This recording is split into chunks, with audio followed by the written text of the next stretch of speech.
For me, it's really exciting to be in France and having my first solo show. I am a big follower and a big reader of French theory, French philosophy.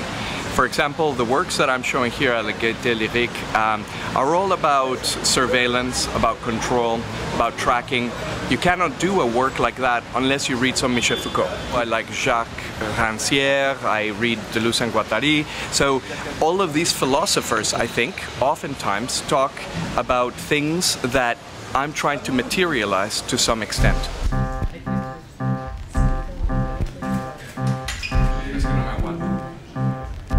This show is really about the public.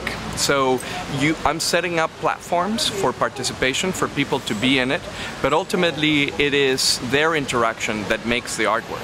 I like very much, Marcel Duchamp said, le regardeur fait le tableau. And I like that because it's this idea that art is not universal, art is not objective, art is not a monument and timeless. Art is a performance that happens at the moment where the public is part of it.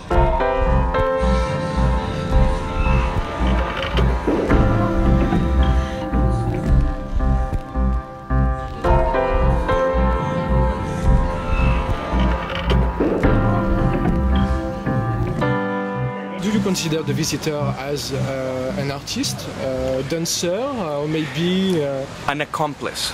He or she is an accomplice in the creative act. They know that there are these cameras. It's not surveillance, but it's surveillance. No, everybody knows this is what's happening.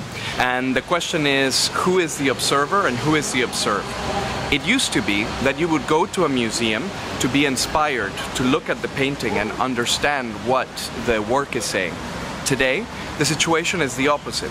It is the artwork that is looking at you and is listening and it's sensing you. And it is them that are waiting for the public to do something. It's an enchevêtrement between the public and the work.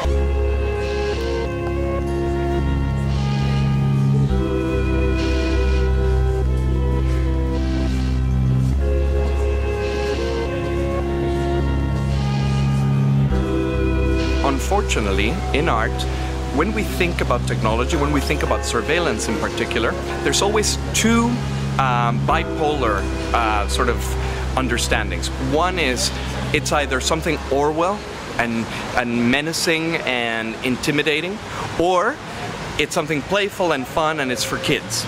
And in between these two facile, ridiculous extremes, there is an entire vocabulary of things that artists can do with these technologies to create critical, poetic, connective environments.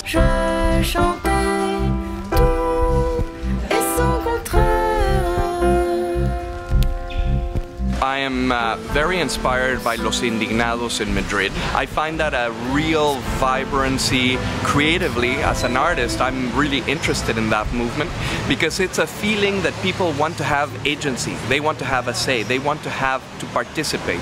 And a lot of my work is about that, is how can we make the museum not this condescending and paternalistic place where they look down at you and they show you what's important and pedagogic and didactic, but create a museum that it's more about action, that is more about reaction. I think Gaité Lyrique is interesting because it's not a museum, it's a performance place.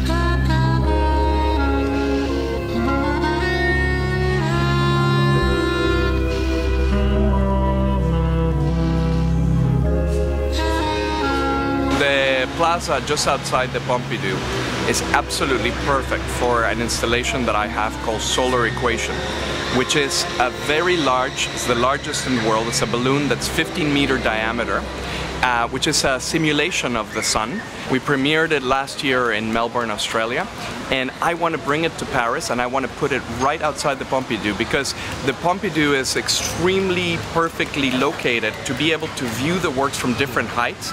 The sort of slanting plaza helps you see it also, and it would be a really exciting place to exhibit this work. Après ça, je ne me rappelle que d'un plongeon. I love the idea that, as Goethe said, the stronger the light, the darker the shadows. So I'm shadow guy.